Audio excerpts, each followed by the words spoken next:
Nestle Nutrition Department. First of all, thanks to everyone for the time and presence here. So, आज actually topic है तालिबे ऐसी nutrition report, probiotic LB3 और nutrition report baby एटा कारण है। तो हमें खुदा पूरे कंपाउंड से मदर्स मिल्क बेबी एटा कारण बेस्ट है।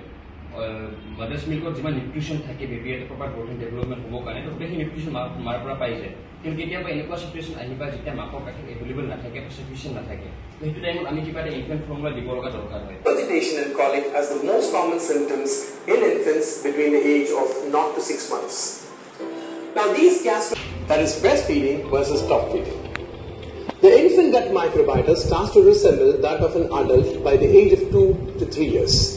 Newborn baby পুষ্টিকৰ খাদ্যৰ কাৰণে আমি এক্সট্ৰা কিছুমান নিউট্ৰিশন সাপ্লিমেন্ট দিব লগা হয় যেনে ধৰক ইনফেন্টস ফুডৰ ভিতৰত যিবিলাকত অনুপাতটো প্ৰপৰ্চনটো ঠিকমতে থাকে ধৰক মেগনেছিয়াম কেলছিয়াম বা প্ৰিপেয়াৰ্ড প্ৰবায়োটিক এইবিলাকৰ ঠিক সাইন্টিফিকভাৱে বনোৱা তেনেকৈ নেছলে কোম্পানীৰ পৰা কেইটামান তেওঁলোকৰ প্ৰডাক্টছ আছে আৰু তেওঁলোকে এই প্ৰডাক্টছবিলাক লৈ আমাৰ ওচৰত আহিছে আমাৰ ডক্টৰসকলে সেইবোৰ চিন্তা চৰ্চা কৰি কাক কেনেকুৱাকৈ দিব লাগে কি কৰিব লাগে সেইটো তেওঁলোকে আমাক এটা ৰিকুৱাৰমেণ্ট কৰিছে আৰু আমি সেইটো চিন্তা কৰি চাম বিশেষকৈ ডক্টৰবিলাকে তেনেকৈ আৰু প্ৰেছক্ৰিপশ্যনত লিখি নিদিয়ে বা এনেকৈ দিয়া নিয়মনে according to government rules health provider আছে এই হেল্থ প্ৰভাইডাৰবিলাকে তেওঁলোকে ফিল্ডত হওক বা আমাৰ ইয়াতে নাৰ্ছিং হোমতে হওক তেওঁলোকে চাই চিন্তি সেইটো তেওঁলোকে দিয়া পৰামৰ্শ দিব পাৰে কিন্তু এটা কথা ঠিক যে পৃথিৱীত আটাইতকৈ প্ৰকৃতিৰ যিবোৰ বস্তু এই প্ৰকৃতিৰ বস্তুবিলাকৰ ভিতৰত দুটা বস্তুৱে মানে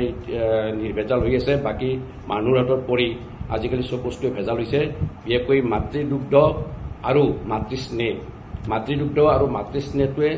এই মানুহে বদমাচি কৰিব পৰা নাই ভেজাল কৰিব পৰা নাই সেইবোৰ ভেজাল হৈ আছে আৰু আপোনালোকে জানে মাতৃদুগ্ধই মানুহক কি কৰে ফিউ নিউবৰ্ণ বেবীবিলাকক বা ফিউবিলাকক পুষ্টি সাধন কৰে